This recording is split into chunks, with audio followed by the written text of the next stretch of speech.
Okay, so this is part two of the nine principles of economics. We're going through principles five through nine. So the next couple principles are about how people interact. So the fifth principle is about how a country's standard of living depends on its ability to produce both goods and services.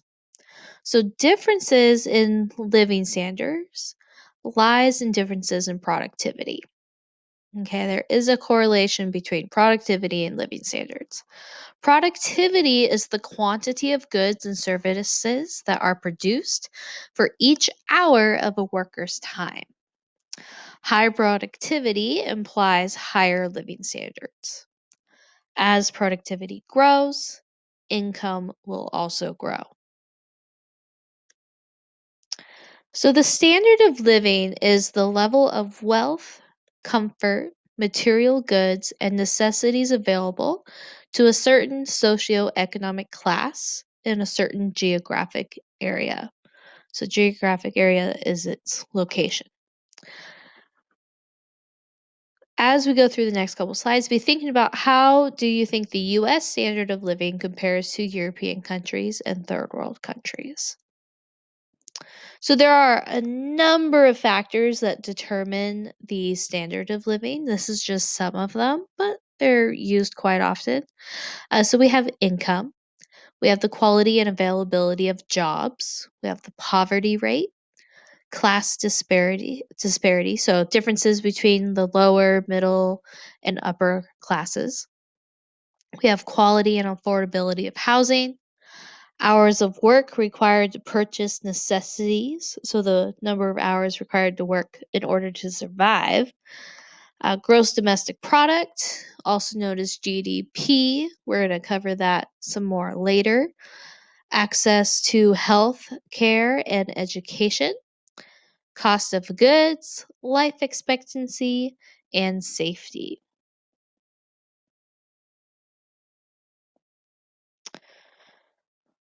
So, how do you think the US standard of living compares to Western European countries, Scandinavian countries, which is Eastern European, China, India, third world countries? Take a moment and discuss it with the person next to you. How do you think the US compares with standards of living compared to some of those geographic areas?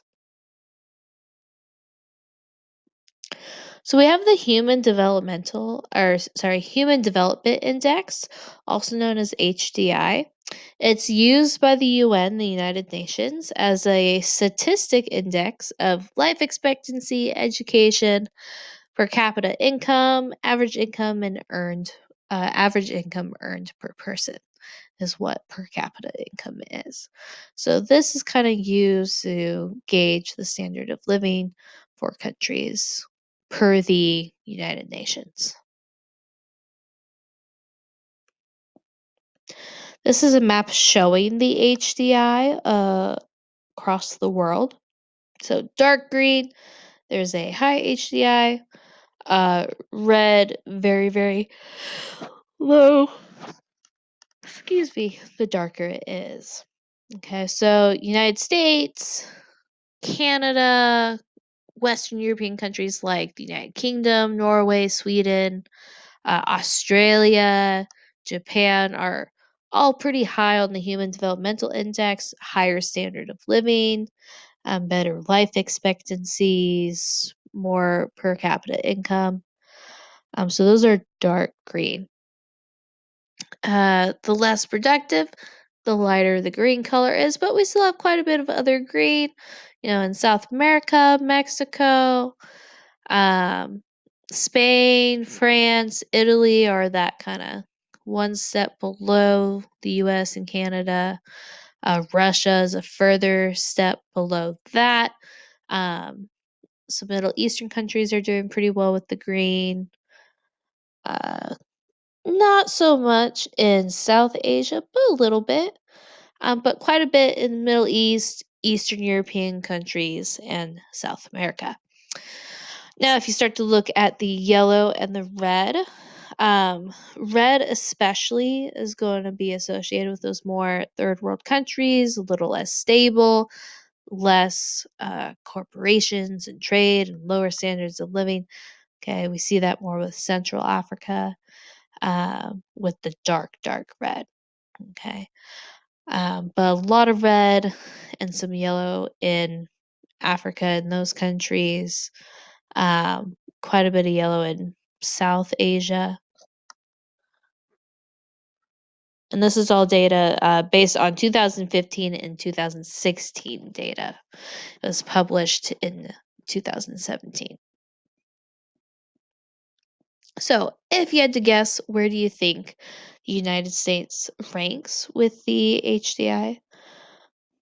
And which country do you think is number one? So, the US is number 10, and the top country is Norway. So, why do you think that a higher productivity equals a higher standard of living? So, in order to boost living standards, we raise productivity by ensuring that workers are well educated. Workers are human capital. So, remember that capital from our first lecture in econ. Capital is money, but also tools. And people can also be considered capital.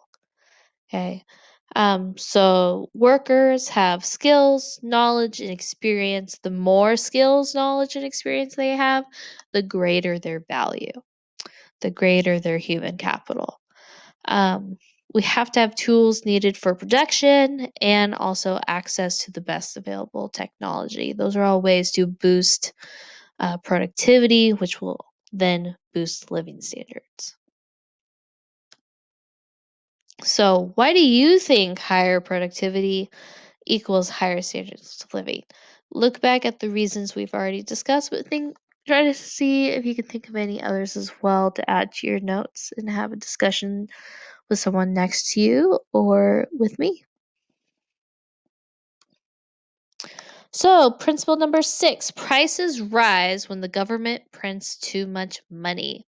So, when the government decides to print more money than it should, this causes inflation, which overall increases our prices.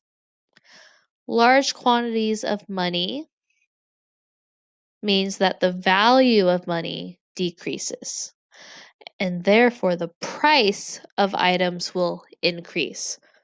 Okay, so the more money printed, the less value it has because there's not enough gold in our reserves to back it up, which then leads to prices rising in order for businesses to get more money.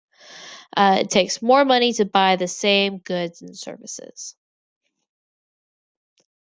So think about when you go to the grocery store, if the government's printing more money, inflation happens.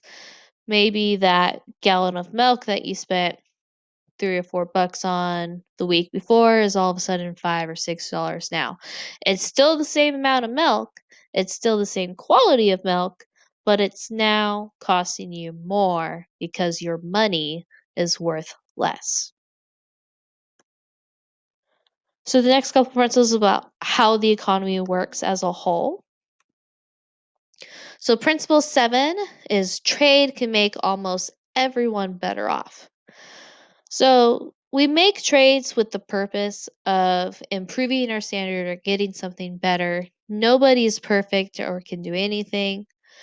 Uh, because not everyone's good at everything, we have specialization. And when you specialize in something, it can increase your value with your skills as well. So, having specialization allows for greater variety of goods and services to be offered, which is beneficial. Principle number 8, markets are usually good to coordinate trade. The market is the place where buyers and sellers come together to make transactions.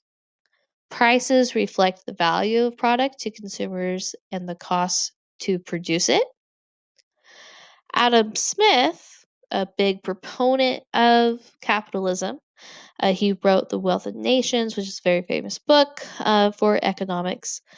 He talks about the invisible hand. Okay. The invisible hand is the idea that the market where people are buying and selling and coming together is motivated by self interest. So the incentive is that self interest to improve your standing and to make money. And that guides the market. The last principle we're going to go over is governments can sometimes improve market outcomes.